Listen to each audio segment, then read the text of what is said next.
Баршаңызға қайырлы күн. Сіздермен Бауырсақ ТВ. Бүгін дәмі өте ерекше, жеңіл, дәмді салат жасайтын боламыз. Арнамыздан алыстамай, видеоның соңына дейін көріңіз. Қажетті заттарды видеоның астына жазып кетемін.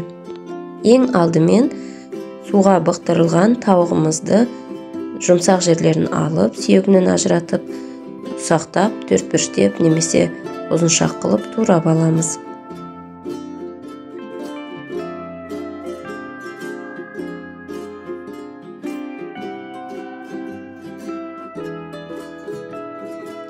Қиярымызды видеодағыдай жіңішке етіп турап аламыз.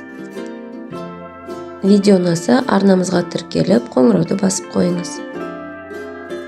Менде суға піскен артық картоп болды, соны да қосып жібердім. Оны қалауыңыз бойынша қоспасаңыз да болады. Қара өрігімізді дұрыстап жуып, кептіріп, ұсақтап тураймыз. Дәмі ерекше болу үшін грек жаңғағынан біраз қосып жібердім. Бұл да қалауыңыз бойынша қоспасаңыз болады. Барлық қоспаларымызды дұрыстап турап, дайындап алған соң, салатымызды жинауға кірісеміз. Тереңірек ыдыс алып, ең астына тауығымызды салдым. Арнамызға тіркеліп, қоңырауды басып қой. Үстінен жұқа етіп, майонез қабатын саламыз. Келесі қабатқа қиярымызды салып аламыз. Бетінен шым-шым ғана тұз себеміз. Қиярымыздың үстінен картопымызды салып алдым. Тұзымызды сеуіп, майонезімізді жағып аламыз. Бетіне туралған қара өрігімізді, жаңғағымызды салып шығамыз.